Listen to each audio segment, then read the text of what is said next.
80 or 80,000 presents an experience of a lifetime. Close your eyes and imagine what this brand means to you. Is it the food? Is it the fun? Or is it the people who stop at nothing to give you an experience that goes well beyond the boundaries of amazing customer experience? You become family, and more importantly, you feel like family. It's never in history been done like this. Let's take a deep dive with one of the brand's most beloved owners of over 50 years, right here in Hampton, Virginia.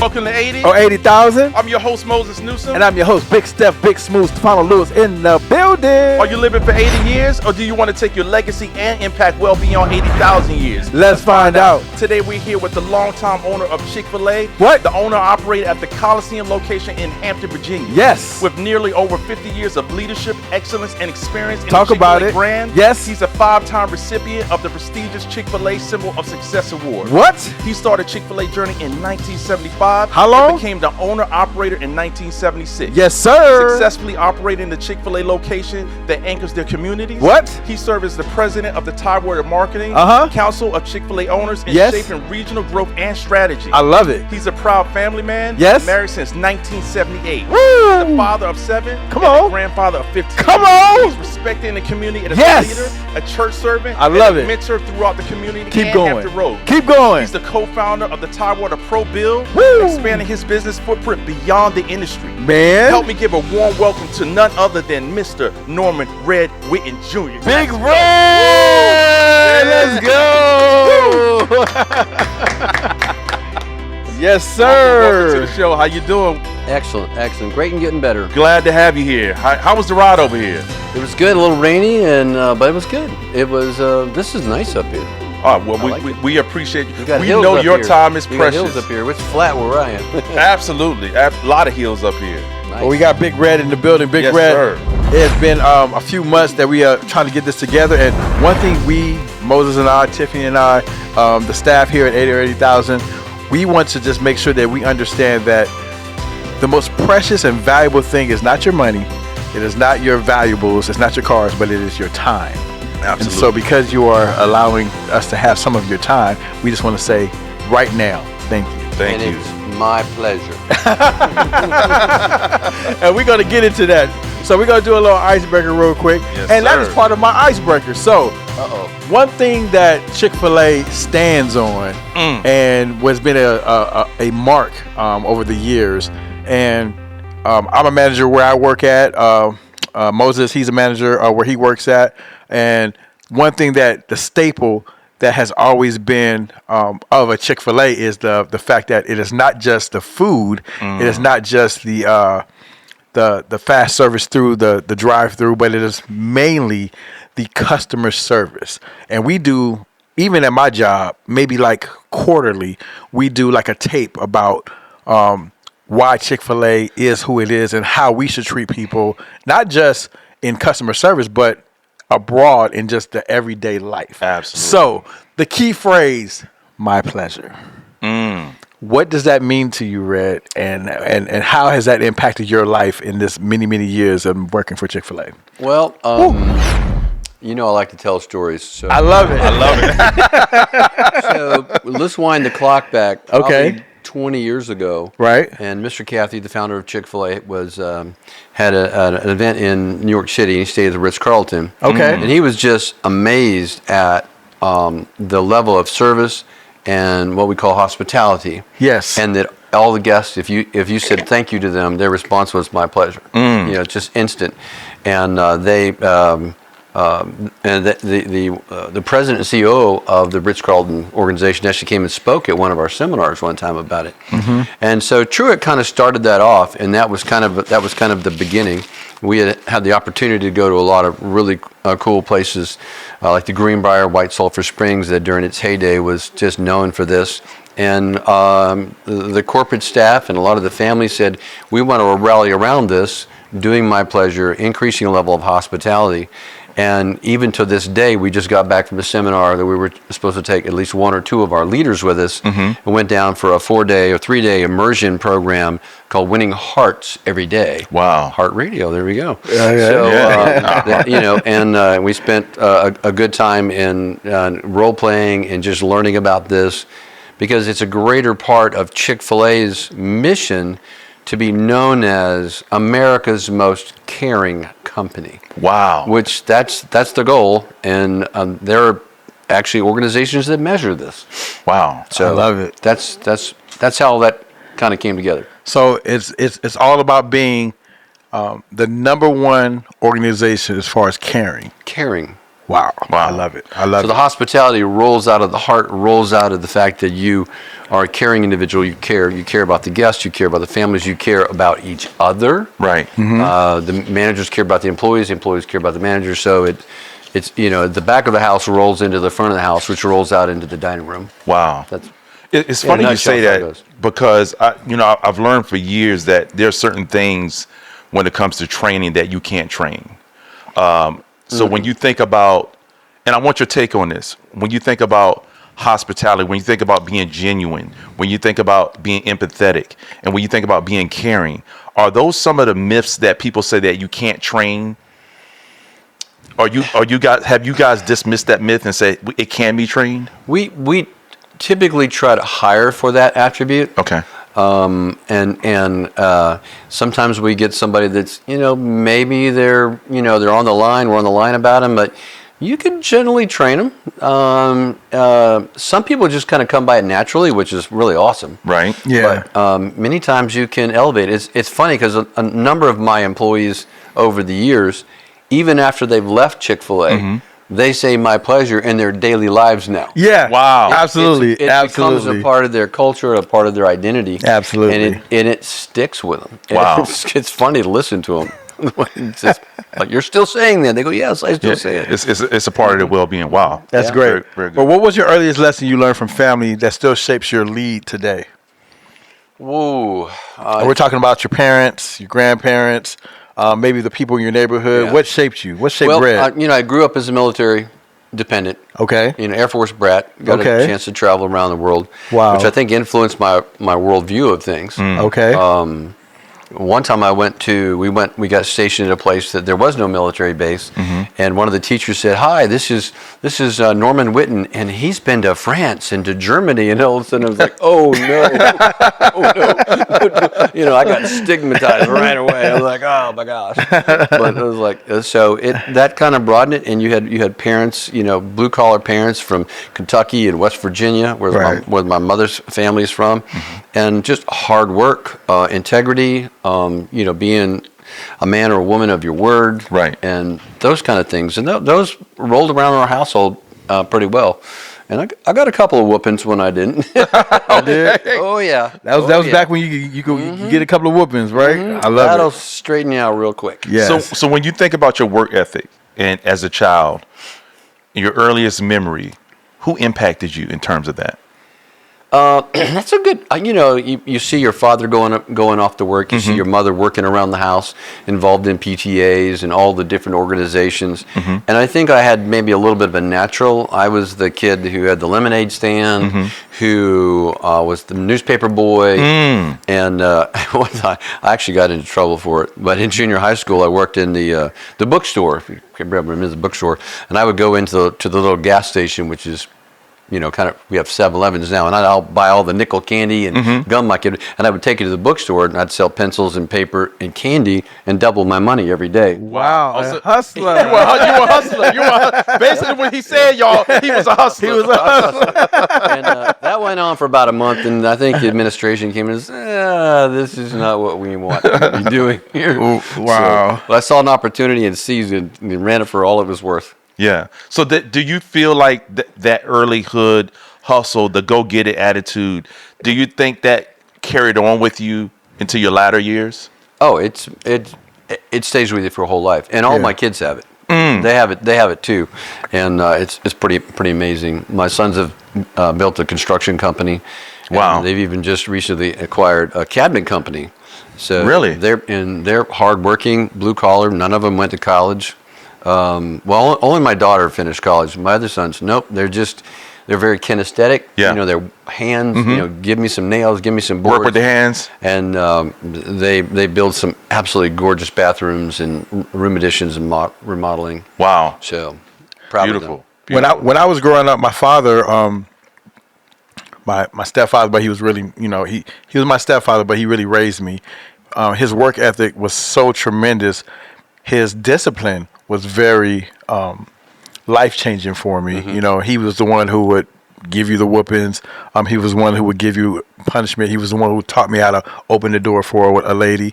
What values and strategy and life lessons did your parents install in you that you pass down to your children? A lot of the things that you learn from your parents, you learn from watching, Yes. mimicking what they're doing. Right. And I think that my sons and daughters all saw me. I mean, every day. I mean, I went off to work, probably too hard, probably too much. Yeah. But they have benefited from that in a lot of ways. Our family has benefited from that, and you know, seeing that work ethic to work hard. I told my sons, I said, they were building homes down in the Nags Head, Outer Banks area. Yeah. They worked for Albemarle Construction down there, and they were young bucks in their early 20s. And I said, in 2008, I said, you need to come home and start a construction company. And my oldest boy looked at me. He said, Dad, this is a terrible time to start a business. This is 2008, the big Crisis, the mortgage crisis. and Absolutely. we were on the kitchen table of business. Get to the kitchen table, and I said, "No, this is a perfect time." He goes, "What do you mean?" I said, "If you can learn how to turn a nickel into a dime in this environment, all these builders, when they leave and they go back to building homes and get out of the remodeling industry, you're going to be able to name your price." And that has happened. Bars. Wow. He just put a bar out. Wow. Yep. So And it has. You're talking about building legacy. You're talking about, you know, instilling in your children what you already know. You're laying out the path for them. You know, when I think about parenthood and I think about the sacrifices that we have to make as parents, when you think about your parents, can you remember some of your earliest, fondest memories of the sacrifices they had to specifically make in their lives to really open up the doorways for you? Well, being a military family, there were a lot of sacrifices. I mean, my dad went to Vietnam twice. My dad as well. That was hard for Mom. When I was younger, it wasn't too bad, but one of the times he had to go, I was a teenager. Whew. That was difficult. So Why was that difficult? just because, you know, when you get to your teenage years, you get a little rebellious, you know, Yep. but you know, I didn't really hang out with him. We couldn't get into too much trouble when you kind of lived out in the country. You know, we Right. Built motorcycles and rode around and, you know, and did stuff like that. Right. We were good kids. Yeah. But we were allowed to take our shotguns and go out in the woods, and we learned how to throw knives. Wow. So, hunting family? No, we're just, this was South Carolina out in the deep woods, you know? Okay. And that's where you were born, South Carolina? No, I was born at Offutt Air Force Base. Okay. Because of the military family, and then went there to Japan and back. But when my dad was gone, I mean, you know, we just, I did some crazy things. I remember making some muscadine wine. I was like, whoo, that stuff got pretty strong. Wow. Oh my gosh, I bet. Yeah. So anyway, but it was good times. And then of course my dad came home, and then that's where we ended up moving to Nebraska. And to that school that didn't have a military base around, Right. and I got tagged as an alien. Wow. By the teacher, I'm like, please don't do that to me. All of a sudden, everybody's, oh, you're special. It's like Singling you out, yeah. Wow. not good. Because here all these kids have all grown up in one community. Right. They've all known each other their whole lives. And then here's this new kid. comes parachuting into their culture. Yeah. How did you integrate in that? How did you? I got involved in sports, got in running and baseball and sports and a lot of things like that, you know, and kind of weaved my way in. Being a you know, which one of you were in military brat? One of you, either one? Well, my dad was in the Vietnam So, War. you know, the fact that we moved around so much, you had to lose and break relationships and make new Absolutely. relationships. I mean, 3 years. I mean, your best bud. You're like see you later. You Yeah. know, that's just what it was. So you learn how to integrate yourself in and out of cultures as you go. You get when I talked about the larger world view. That's what we ended up with. So Right.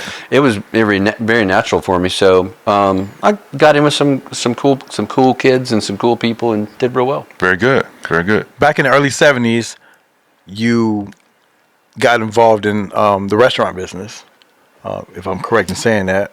Yeah, I actually worked in construction. Okay. Haha, my son's got a construction company. Yeah. And I was studying to be an engineer. I had an incredible teacher, Mr. Cronow, and he was a World War II P-39 Lightning pilot. Wow. Really? Fought in the war. So Wow. I would always love it. I'd be in his geometry class, and if I was kind of bored, I'd say, hey, tell us one of your stories. Class is over. We're just telling stories, war stories from World War II. It was so cool to see him just flip on a dime. Yes, And it was yes. great. But he really, kind of inspired me to go in engineering. And then I ran into trigonometry. Oh, yes. I remember that. I remember that too. Trigonometry. Yeah. And I said, this is not going to work. And so a friend of mine my lunchroom buddy who got a job at this chicken place that served chicken sandwiches on a bun, chicken breast. He told me about it, so I went and ate one. I'm like, wow, that's pretty good. Yeah. And then Newmarket North opened up. I remember Newmarket, right there in Hampton. I opened that store.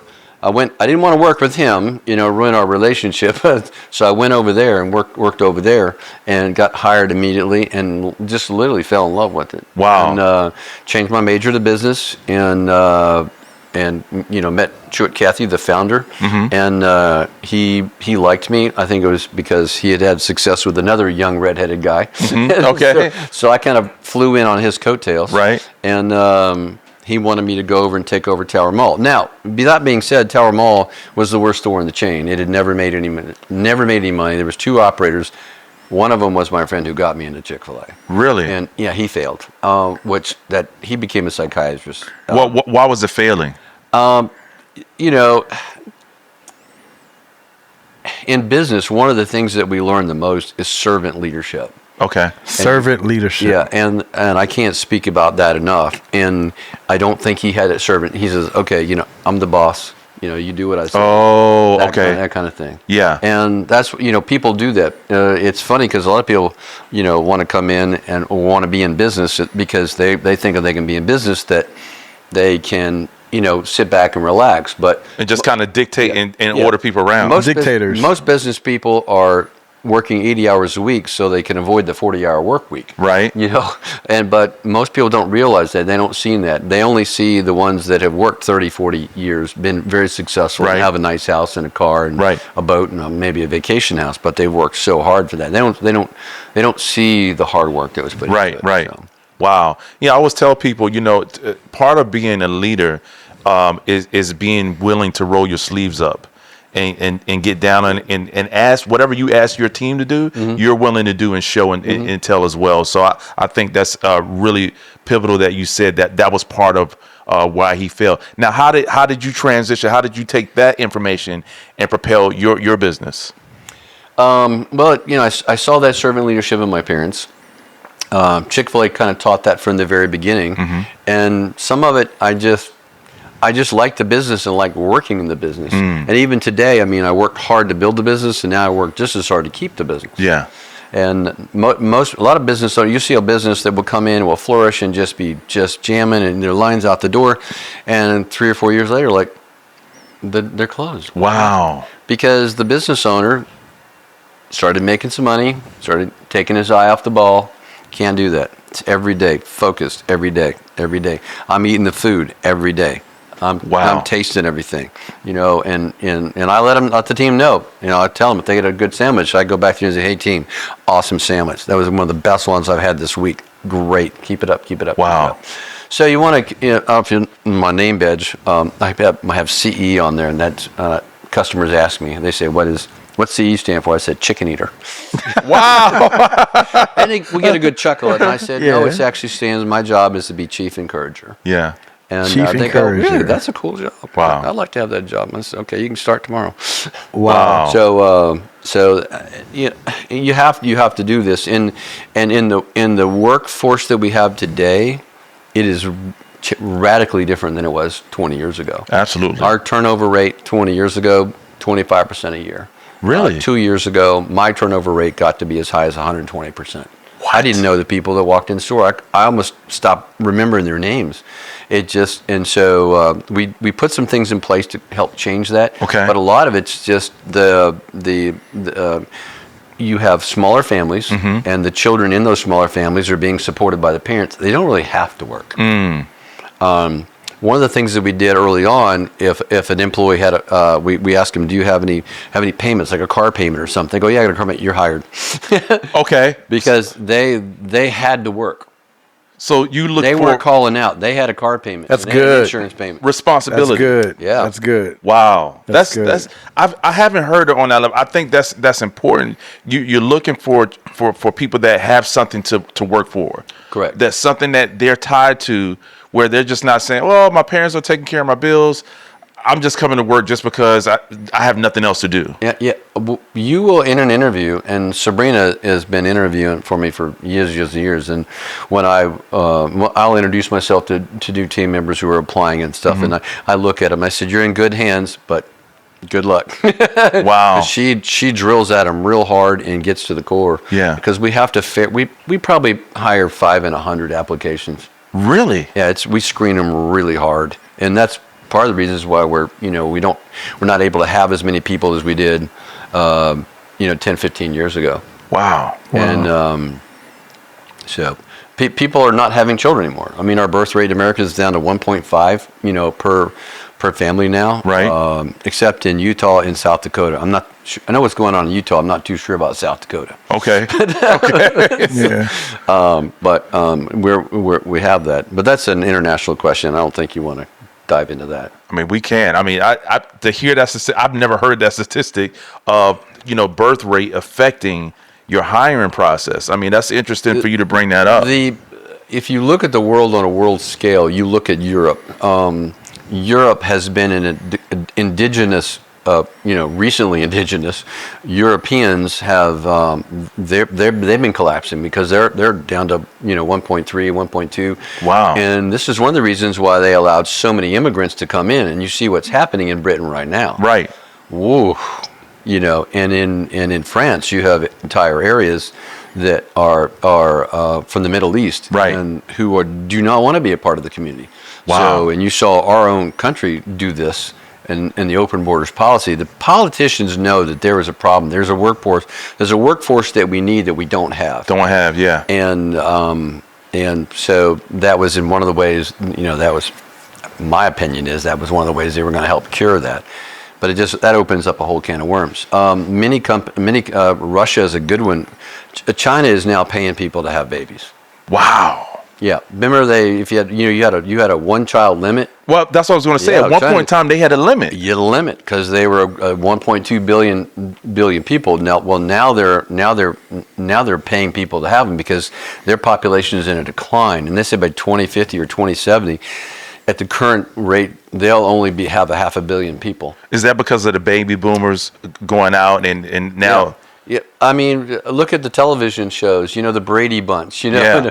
Those families, for the most part, don't exist anymore. They're gone. They're gone. Yeah. It's because of the cost of living, how it has to create inflation and things of that sort. It's socially, it's cost. There's a whhole lot of factors, but the mood of the population is changing, and it's affecting our ability to grow as a nation, and so on and so forth. Wow. But yeah, there's all kinds of studies related to this I've read, and because we're in a heavily intensive labor necessary, and we've looked at robots and all this other kind of stuff, but AI is not going to serve you French fries. It's not going to do it. I mean, not anytime soon. I'm glad you're saying that because at some point maybe, yes, absolutely. Well, that's the elephant in the room, because people are talking about and are afraid that AI will at some point in time take over majority of those type of jobs. They're going to go after white collar jobs before they go after blue collar. Okay. Jobs. But you can see that coming. You can see that coming. A lot of people are talking about it. I don't think they're wrong. You can kind of see that. You see the companies now. Verizon's laying off people. Amazon laid off 100,000 people. Yeah. Mm-hmm. Yeah. Due to automation. Yeah. Crazy. But how does that? So I always think about there's always a cost in anything that happens in life. When we talk about bringing technology that eliminates jobs, and of course, what people will say, well, it's going to create different type of technology jobs. But my question, and Savannah, I'll let you get to your. I'm sorry for going, but I had to think about this. No, you're good. How does this impact people socially and mentally when it comes to therapy? Because when you think about taking jobs from a population, people are used to having these jobs, and you're taking away jobs, and people have to figure out new creative ways to take care of themselves. Is there impact mentally? And then the second question is, when you come into an establishment, there was a time where you could walk in an establishment and people would greet you and make you feel warm and ask you, how can I help you, and walk with you and talk to you and make you feel good. How is technology helping with that piece? Because there's still a subset of community where they still want that personal connection. Mm-hmm. Typically the older clientele as well. Now, this is one of the reasons if you go into a Chick-Fil-A, you do not see kiosks. And a lot of operators have asked for like them. McDonald's, and they're like, really? Nope, we want that high touch, what we call high touch in the industry. I love it. They want that they want it, and it's expensive. It's expensive to do. Right. And, where these other companies are trying to cut costs, if you go into a Shake Shack or anything like, it's all kiosks. Wow. It doesn't feel warm. It feels almost impersonal. But the people who are growing up with these boxes in their hands, this is their life. I got you. And to them, it's natural for them to not to speak to anybody, to go up and just go beep, beep, beep, beep, beep, and put their order in. They feel completely, I mean, if you want to wind the clock back, I use that subject twice, I think that this probably started in gas stations. I agree, and I know where you're going, but keep going. Yeah, you got walking Wikipedia here. I can remember a time when you come up and the guy would come out with the little hat and white suit, and he would fill up your car and wash your windows, and It's called full service. Yeah, they still do that in Jersey, and then they went to self-service. Gas stations did a little bit, and then they completely did away with it at all. Right. Because that was something the consumer could do, and if they were willing to save a few pennies, they would do it. Right. So, and that just naturally rolled off into the Walmarts. You go into 7-Eleven now. I mean, I check myself out at 7-Eleven. There's 4 or 5 people in line. I walk up, beep, right, check out and go. But does the long-term impact hurt us socially? Because what I see now, when me and my sister, we grew up, we were more socially conscious. What I mean, instead of being introverted, you're extroverted. You're talking to people. You're out in the community. Even when I look at my son and daughter, I gotta sometimes pull things out of them just to have a full conversation. How is that impacting the technology and the iPhones or the cell phones? You have access to a window to the world. I mean, I had to fly around the world with my dad to get that. They can get that right here. So culture is changing. Absolutely. Wow. It is changing, and I don't think that that's a good thing, but at some level, you have to accept it and adapt to it. Yeah. And in some way, if you're a smart businessman, use it to your advantage. If you think Chick-fil-A is using it to your advantage, you're like, no, we're not going to put kiosks. You have to say hi to the guest. You have to say my pleasure. You have to, take trays to their tables. You have to, get them refills, so on and so forth. So they recognize that. Yeah. They recognize that. So, but yes, it is changing. It is changing rapidly, and you see that in the way you interview and hire people. You're like, ooh. Yeah. I got a 2-part question. The first one would be, back in the 70s, you talked a little bit about the chicken breast on the bun. Now, back in the 70s, early 80s, talk to us about what was on the menu, how many items were on the menu, as compared to right now. I joke with it, and I tell people we were a hot dog stand that sold chicken. It was a Chick-fil-A sandwich. Yes. One size fry. Yes. One size fry. One size fry. Right. One size Coke. One size Coke. You had a fried apple pie, ice cream. Yep. Coleslaw, We had French fries. Okay. That we actually had straight fries back then. Okay. Coleslaw, curry, potato salad, and a chicken salad plate. That was it. And coffee. Every restaurant had coffee. Had coffee. Okay. Bad coffee. And, Okay. and that was it. And it was so simple that the registers were mechanical registers. Okay. So you could, if the power went out, you could actually put a crank handle and actually operate it. Really? Oh yeah. Wow. These are NCRs. They weigh about 80 pounds a piece. Woo. So we had so few items that to go fast, the employees who ran the register were required to learn in multiples up to 7 every items, like one fry, one Chick-fil-A, one fry, and one Coke was $1.65. They go $1.65, hit the door opened up. Wow. My God. My God. Yeah. So and when we were in the mall, at Christmas time, you'd see 8 or 10 people deep. We would have somebody pouring Cokes, somebody ringing it up, and people seeing it on the screen or yelling it out. They say, "I need 2, 2, and 2," and someone would pop a bag, put a sandwich in, put the fries in, and hand it. So we would have the food on the counter before you actually paid for it. Did you remember seeing? Did you ever see Ray Kroc in The Founder of the movie? Yes. And yep. remember, I watched that. He goes, and they hand him the food, and he's Yep. giving him the money. He goes, Right. That was us. wow. That was us, yeah. Wow. Yeah. So my next part of the question is, name some challenges that you faced and you overcome back then, back when you first started, and then name a challenge and opportunity that you face now, and how are they similar or how are they different?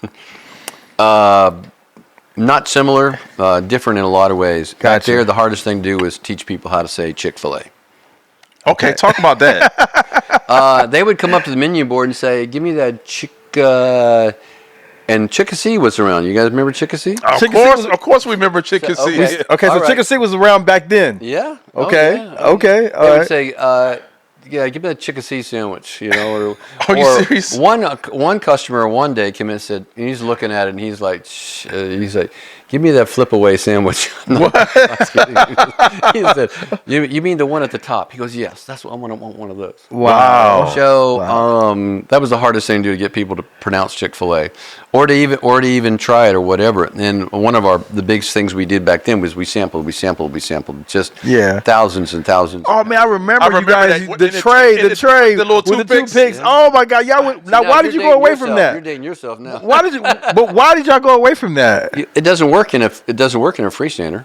Okay. Because out there, when I went to Coliseum Mall, when I left Tower Mall and went to Coliseum Mall, I sampled some people the first day, and the rate of haves and have-nots, have tried or have not, was only 50% of the people I talked to had ever tasted it. Gotcha. Really? So I knew right then. I said, "Woo, we've got lots of potential here." Wow. And my wife jokes on me sometimes because there would be people that would be literally across the mall, and I would go chase them down, and the mall managers would come after me and just, I love those guys. I just gave them fits. I sampled in front of the McDonald's in Tower Mall, told them I was going to put them out of business, and they eventually did go out of business. My business jumped 30%. Wow. So because we had an amazing product, Yeah. and I knew it, and I was passionate about it, Yeah. and I think probably too passionate about it. Yeah. But people came, Quick question for you. There was I think this was probably, I want to say a year, maybe 2.5 years ago. A chicken sandwich came out with, I think it was Popeyes. Yes. Oh yeah. And people, The infamous Popeyes chicken sandwich. yes, the infamous. And it The was just lines were around there for miles. for miles. And It was a frenzy. It was a frenzy. They thought they were gonna put Chick-fil-A out of business. It didn't last though. It did last. It didn't last, and it was about the product. So my question for you is, what was the conversations around Chick-fil-A at that time? And did you guys feel like there was competition? You're talking to a guy that put a McDonald's out of it. Yes. It's not just the food. I mean, if you go and you spend $70,000 on a car, and you take it back, and something's wrong with it, you take it back and think, "I'm sorry, we can't help you. You're going to have to make an appointment for Jay Leno talked about that. He wouldn't buy one of the really expensive cars because they treated him so badly. Yes. And Right. that's why he only drove McLarens. Wow. You know, Wow. and he was talking about that on the Tonight Show. Like, Yes. oh, ouch. Wow. I think it was Ferraris that he didn't like. Right. Their customer service. They wouldn't let him buy a car unless he had been a customer for something, and just had all kinds of rules and stuff. Right, right. He just kicked him to the curb and did it on the late night television. Wow. Yeah, I was like, okay. Yeah, I mean, it was a big debate. I mean, it's more than the sandwich. To come back to your point, it's more than the sandwich. Okay. And you'll hear this a lot. And if you read books about hospitality or podcasts, it's about the guest experience. And you can call it emotional connection. You can call it all kinds of things, but it's Absolutely. about the guest experience. What is the guest experiencing? Somebody could have a sandwich that was actually probably better than ours next to me. But if you go in and you go, what do you want? You know, right, exactly. you're not going to go back there. You're going to go over to Chick-Fil-A like, hey, welcome to Chick-Fil-A. That part. Absolutely. That part right there. It's a lot of moving pieces in that equation, and it's not about just the product. And do y'all know who Danny Myers is? Yes. Okay. Yes. Danny Myers wrote Setting the Table. Great book. I've read it twice. He's spoken at our seminar a couple times. I took an excellence tour to New York and was able to get him to come have dinner with us. Really? Yeah, that was really cool. I mean, they're 51% hospitality, 49% operational excellence. They lean just so heavy on the hospitality that they're the operational excellence takes a back seat, second place, Right. close, but and that's their mentality, and they do it. They do an amazing job, and so Chick-fil-A snugged up real close to them and read their books, and we hired a guy from the Greenbrier to come and work with our corporate people. I'll tell you a story. Yeah. So we're reading his book, Setting the Table. We got the kids in the back. We went somewhere to Georgia, and we're riding down the road. And in Danny Myers' book, he just poo-poos the concept of my pleasure. And I was like, I just went, what? Wow. What? He said, and his point was, it's not genuine. Or if you just say it rotely, it's like when you go to 7-Eleven, hello. So he was saying that he was he didn't want the roadness. He wanted people to be genuine and Authentic. and he said that wasn't authentic. He felt that it wasn't. Okay. Really? We felt that it wasn't. It's in the book. It's Yeah. about 2/3 of the way through or 3/4 of the way through. Yeah, it's a good read. And it was really good. And I actually called the guy from the Greenbrier and I said, "Did y'all know this was in his book?" He goes, "Yep." I said, "Okay." But you kept that though. What? My pleasure. Oh, we kept it. Well, you could go to McDonald's. McDonald's says it. I shop around other places just to test. And I went to a McDonald's one day, and the lady said, "My pleasure." And I'm like, "Oh my gosh." It doesn't sound like Chick-fil-A though. I'll tell you that. You can't say my pleasure without the guest experience being on my pleasure. Correct. It has to be. It has to feel that way. Right. It has to, you can't fly an airplane that doesn't have the ailerons, or it might have an engine. You might get down the runway a little bit, but you're not getting in the air. Yeah. You got to have all the working pieces in a way that's concentric, that it's going to work. Do you your team, do you guys teach your employees to use name usage? Yes, we do. We do. And we're going to be. I'm going to be opening up a class. I teach a profit class for up and coming leaders because my employees who are in my leadership, they're actually tied to the bottom line. I tie them to the bottom line, and I don't limit it. They can earn as much or as little as they work for. Wow. So I kind of push down the Chick-fil-A model into them. I'm not ashamed of being a capitalist. I don't make apologies for that. Yeah. And so I teach that to them. And what I'm getting ready to do is create a hospitality training session where I'll take 3 to 4 employees, sit down, have an hour class. We'll talk about this, and go through the motions and kind of. And if I catch them when they're up front or whatever, if somebody's kind of leaning on the counter, every teenager leans, and I love it. They'll lean on the counter and take a person's order, and I'll take a picture from behind, and then I'll say, "Come here," I said, and then I will I will do the same thing to them. I says, okay, I want you to focus. You're not a Chick-fil-A employee. You're somebody coming here to eat, okay? And I want you to go over there and act like you're a customer, and I'm going to take your order. And I mimic what they just did. Oh. And they go, and I said, "Why does that feel?" They said, "That looks lazy." I'm like, "Bingo." Yeah, Wow. you got it. And I show them the picture. I said, "You're not in trouble, okay? It's just a natural human thing that people like to lean. I like to lean, but when we're here serving the guests, you have to stand at attention. Yeah. Recognize, acknowledge the customer, you know. And if you know their name or you remember it, you know. My daytime breakfast ladies, they've got so many names. They Memorize? know, you know, they know who they are because they're The regulars. They're sitting at the window. They're sitting at the drive-through window at 6:15, waiting to open Right. at 6:30. Yeah. It's so funny, you know. I remember one time I drove up through the Chick-fil-A line, and the gentleman said, "Hey, Moses," and I looked up and I said, "Hold on, do you know me?" Did you place a mobile order? No, I just go to that Chick-fil-A all the time, and they remember who I am. Yeah, And you'll have people who do that. And it made me feel so different. It's been times I didn't even want to go to Chick-fil-A, and I went. Seriously, I That's just wild. didn't. I wanted That's another wild. choice, but I was like, I know I'm going to get good service there. So That's amazing. yeah, 99% of the time. So, Rad, I'm going to give you this big stat, and here's a huge stat. Uh-oh. Across the nation, Chick-fil-A's abroad lose about $9.8 million from not being open on Sundays. No, that's a lie. It's a lie from the devil. Okay. Okay. All right. So talk to us a little bit about that misconception, and also talk to us a little bit about the importance of not being open on Sundays and your faith and your faith base, and why Chick-fil-A stands on that. Okay, that's a great question, and that just, can you say befuddles? That befuddles everybody in the industry. Because they say you can make so much more money, and Right. Chick-fil-A's make so much more money. They don't know how to. They're spending it. They can't spend it fast enough. wow. So, but anyway, be that as it may, if Chick-fil-A was open on Sunday, I wouldn't be working there. Because you know why? Come on, Red. I would be there on Sunday.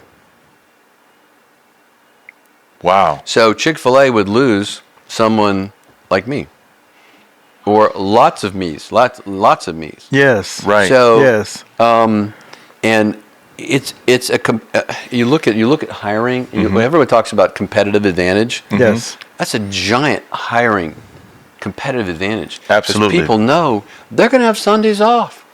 You Yeah. know, I have people with me that have been with me.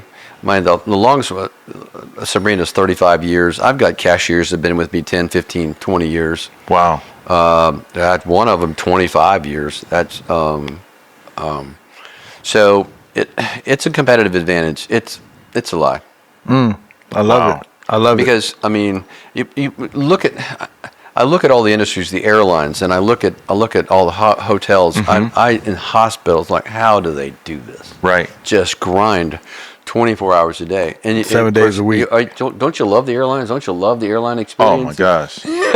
Oh, It's like, you know, Yeah. you know what I'm saying? Or you go into I feel sorry you for go them. into any restaurant that's open 24 hours a day, 7 Yeah. days a week, or whatever. And what are you getting? You're getting tired, exhausted, worn out. Worn out. Yep. Yes. and the leadership that it's so. Like I said, it's a lie of the devil. Well, you know, it's funny you say it because Mercedes-Benz every year in Germany, they take off the full month of August, and they say the month in September is their highest producing month. Europe is unusual, and they've classified full-time work as 30 hours, and they Wow. they're very generous with their employees. Now this is government law. The law requires them to do a lot of this stuff, and their productivity isn't anywhere near what it is in America. Wow. I mean, there are most productive plants in the world are here in America. But anyway, be that as it may, they've kind of taken it to the extreme. But a workforce that's rested is gonna do better. So I Yeah. mean, just being said, Has there been any time that you ever looked at your life and the things that you were doing and said, I don't know if this is going to work? Well, he talked about it earlier when he was trying to be an engineer, the trigonometry. But yeah, give another example though. I will say that that question is something that I ask myself a little bit now that I've never asked, and that's because of the literal complexity of the operation. Because I went from simple menu, cash exchange. I mean, there's like 20 different ways you can Pay now. pay and order, and we have all these channels, and we don't even do curbside. I don't want my people being hit. Oh, you don't do curbside? No, not there. People go vroom out of there. 30 What do you miles. mean, like, We don't take food to the curb. because you think somebody's going to get injured? Oh yes, I've been hit in the parking lot twice. Really? Oh yeah, Because In the people are driving crazy in the parking drive-through lot. line. You know, they're in the drive-through line doing this. And they're not looking. No, Wow. I expedite. When you stand at the window, I'd like to do that. I like to joke with the customers, and there'll always be somebody right around the corner, and I can whistle real loud without my fingers. I mean, that's something I taught myself, and when I was a kid. So I'll give them a whistle, and that'll pierce their window, and they'll look up. You'll see them do this. Oh my and then gosh. And they'll drive up, and one lady says, "I'm not a dog," and I'm like, "No, ma'am, you're not." I left it right there. But is that a requirement of, because I know you own the franchise, but when you say you didn't do the mobile orders, does Chick-fil-A not require you to do that? No, it's an option. Oh, it is optional. Yeah, it's too dangerous. It's just for, if you have a layout where you can do that, it can, but we have a really tight parking lot, and it's just, no. I've been hit twice myself. Wow. And I'm like, and one time I ended up on a hood. Are you serious? Yeah. Wow. Did you sue that person or? Nah. But so you I didn't get hurt. Okay. I do parking lot for church. So I got, and I actually, one time, I'll tell you another story. One night I was leaving Coliseum Mall late at night, and there were some kids that were in the parking lot. This was like 10:30 at night, and a car comes ripping through the parking lot, and this guy's got dark clothes on. He saw the car coming, and like a cat, he jumped high enough that he missed the windshield completely and went over the backside of the car. What? My God. So I kind of learned that Kobe. ninja move. and I tell some of my employees when they're directing traffic, I said, if you get hit by a car, if you know you're going to get hit, turn around and get hit from the back. Oh, face back. Yeah, you don't want to get hit because your knees don't bend backwards. That's true. Yeah. Wow. You'll go underneath the car, but if you go back, you're gonna end up on the hood, and you're probably you might have a small concussion, but you're gonna walk away. Wow. That's good stuff. Good stuff. Well, I like the fact that you made that calculated decision not only to protect you but your team. Yeah, and I think that's highly respectful. It's too dangerous. It's just too dangerous. Yeah. Some stores have a different layout that their delivery area is on an area that it's not a thoroughfare, and you can do that. Yeah. Because they're like they're corralled in a parking area. Right. So cars are not going to be zooming by, but where our people we tried that at COVID, and we just did it a short time. We're like, somebody's going to get hit. Yeah. Wow. Back in the 70s, it was much easier, like yourself, to be a operator, owner of a Chick-fil-A franchise. Right now, how easy is it to be an owner operator of a Chick-fil-A? Do you just got to have good credit? Do you got to just have a little bit of money? In Way your more than pocket? that. I'm telling you right. Let's talk about it. Chick-fil-A is not interested in the money. They're interested in you as a character, long term. They like to hire operators for life. But in terms of we've been told that currently there's about 80,000 inquiries a year. 80,000? 80,000, and they're building about 150 stores, and they have about 150 stores that generally come available. So there's about 300. Okay. So your chances of getting into Harvard are better than getting in Chick-fil-A, because the acceptance rate at Harvard is like 4.57%. Wow. At Chick-fil-A is way lower than that. Told you that. And, Wow. and many of the guys Wow. have to go through LDP, and they have to do training, and they do dirt work, and they do work, what I call it dirt work, but they run malls, for or whatever. And Chick-fil-A gets a chance to look at them and to see how they operate and how they function. And you have to have saved up a year's worth of money to live on, because sometimes their stores don't open and they're not profitable, or the guys just don't have a clue of how to really run an operation. Just lots of reasons why. Right. Wow. Divorce. You can't. You know, they don't. No, they're not real fond of divorce. Okay, talk about that. Are you saying divorce like somebody being divorced while they're being an owner, or? No, I mean is for a selection purpose, and I'm not sure how high that weighs on the schedule anymore. But they're going to do credit checks. I mean, they're gonna ask for bank statements. They're going to make sure that you are financially solid, Right. because they're not asking you for money. It's $10,000. I mean, Right. that could buy Right. wine I remember that for part. Right. They're looking for somebody who Is sovereign. who wants to be a business, has a businessman's mindset, just doesn't have $3 million to do it. Gotcha. So and they're able to pick up an incredible people who are sharp business people that otherwise wouldn't be able to do it. So they're providing the assets and the opportunity. They just got to find people. The right people. Yeah.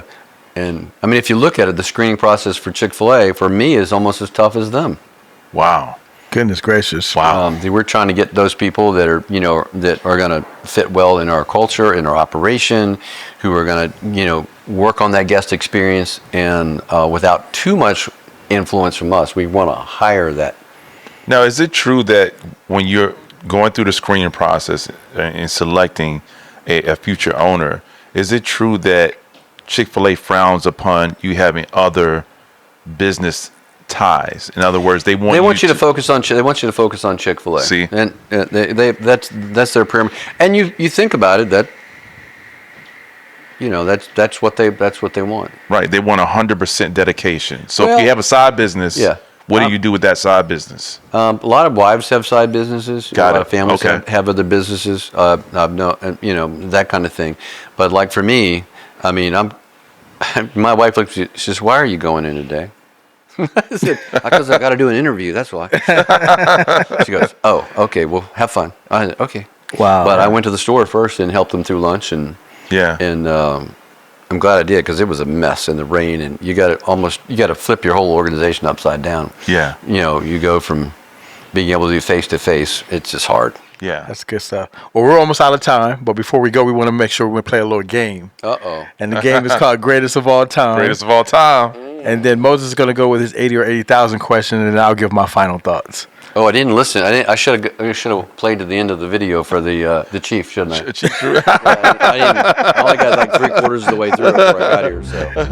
So we're going to do Greatest of All Time, and this is overall impact, overall what they mean to the community, and overall what they did to sports and to the nation, okay?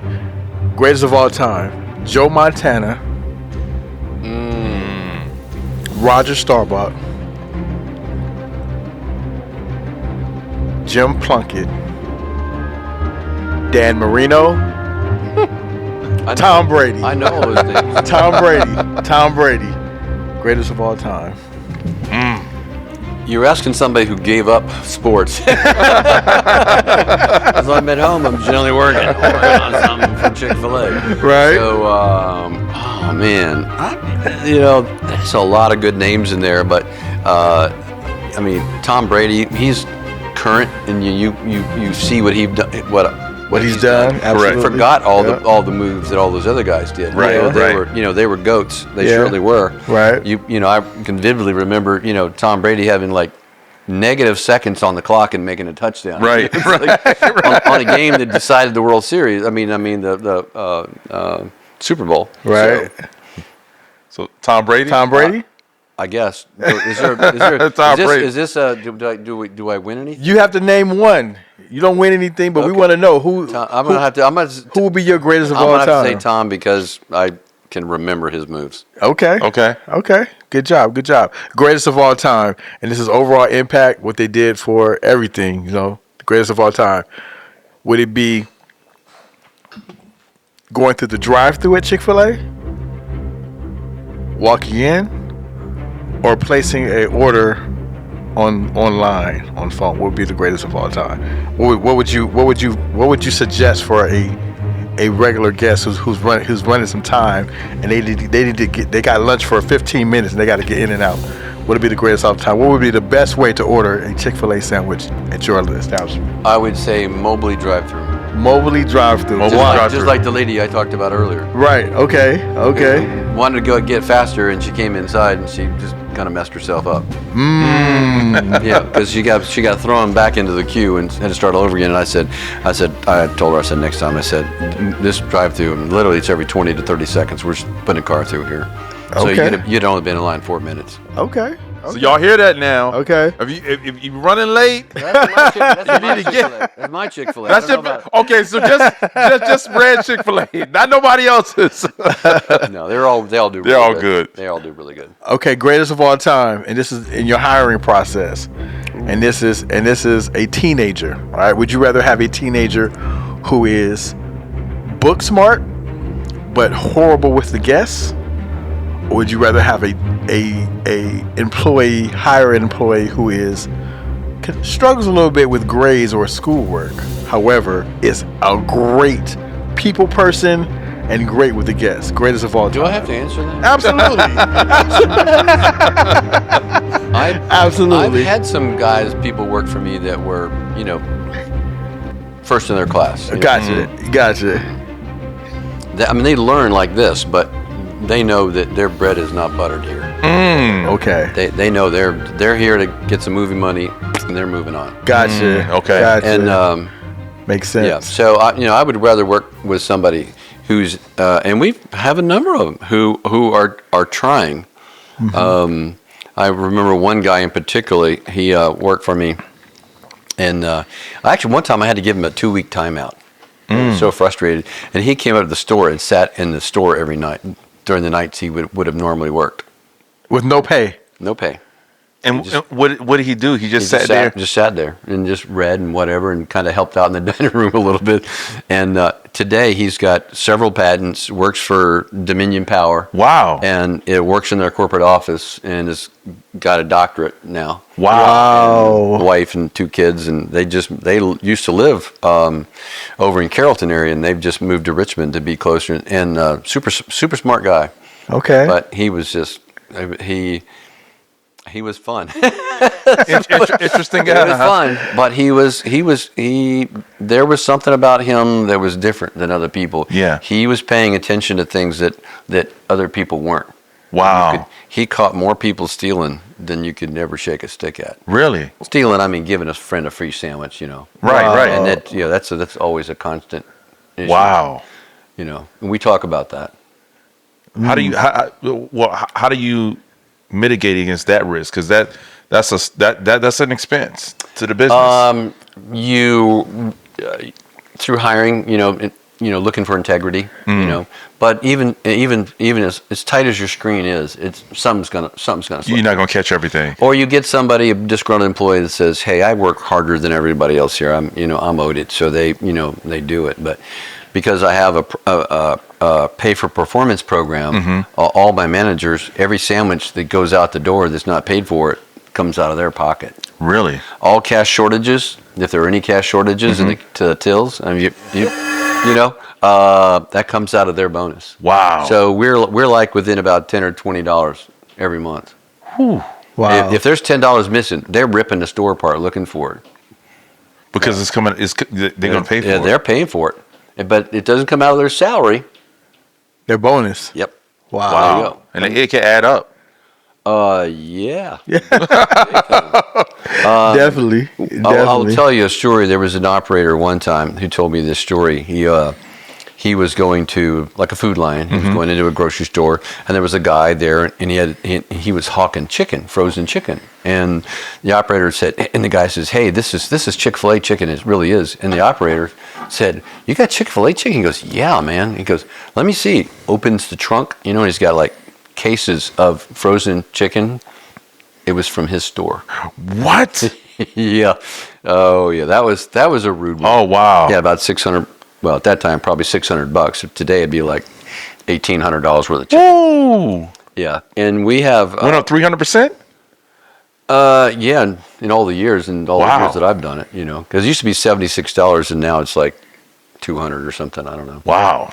But yeah, you can actually, Chick-fil-A sends reports of what's called our gap reports that tell you they can ascertain where you're missing product. That because you have a register, you know what everything's sold, you know what your inventory is.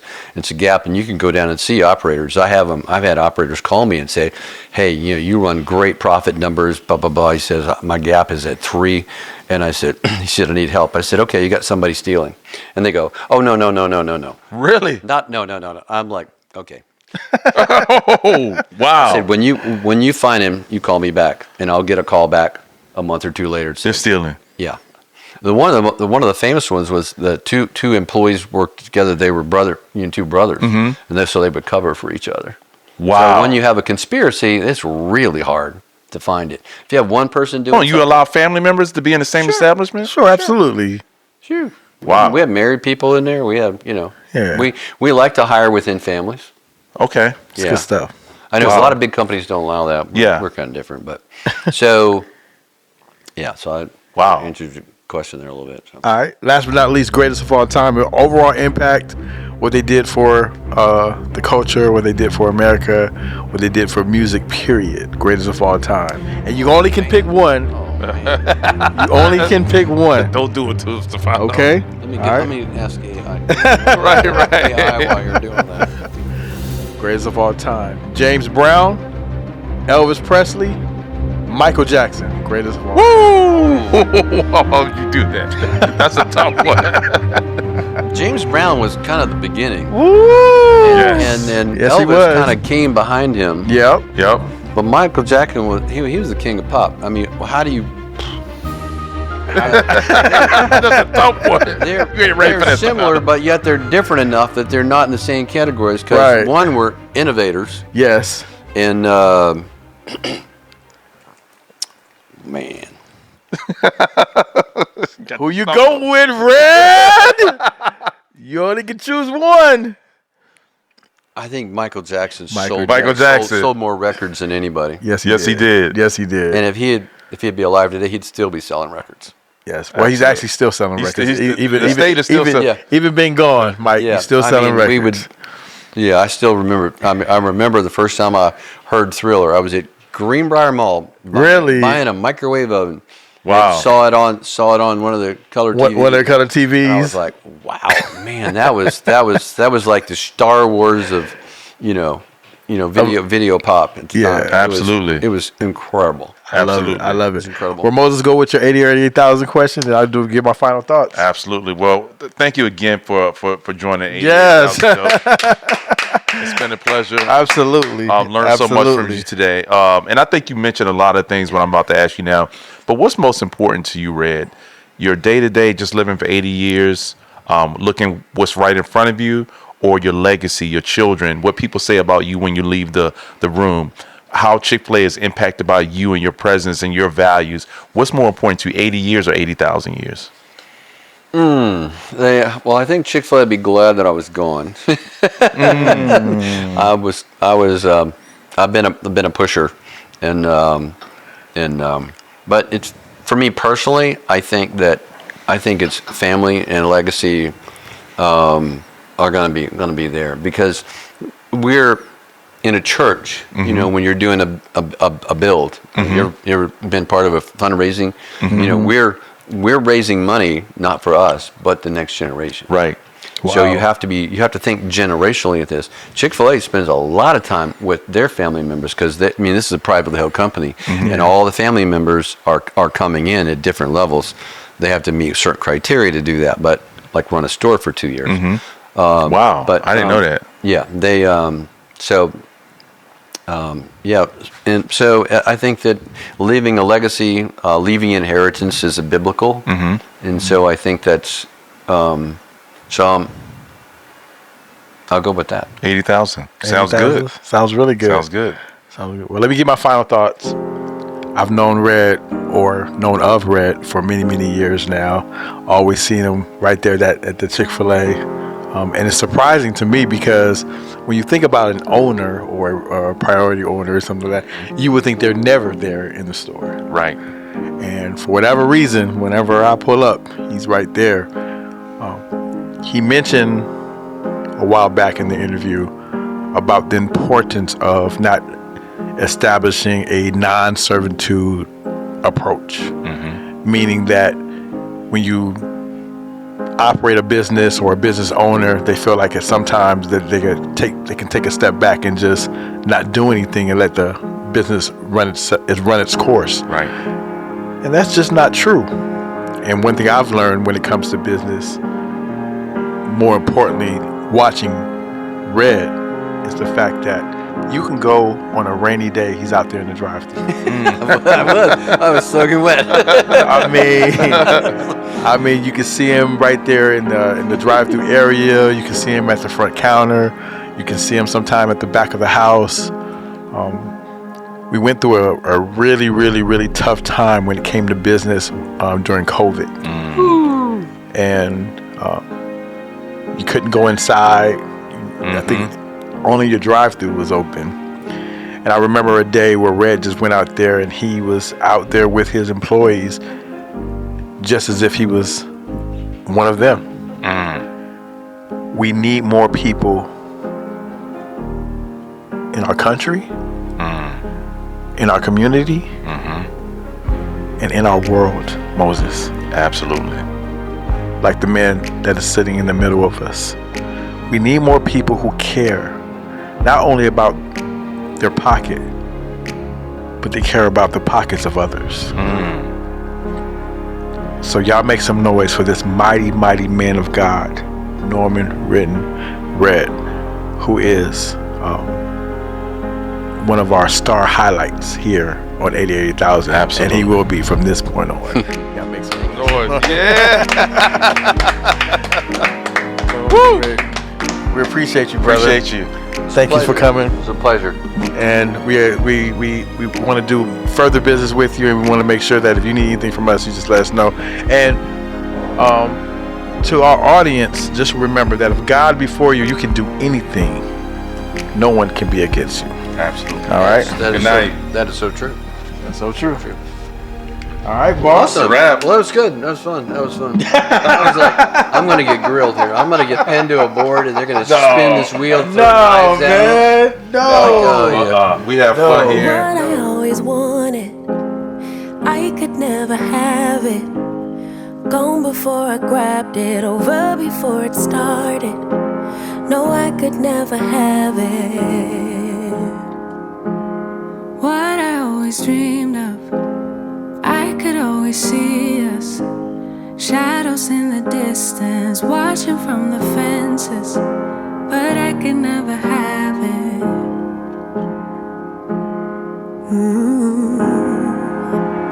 Now the space between us laughs at all our hopes and dreams was. I am full from my beliefs.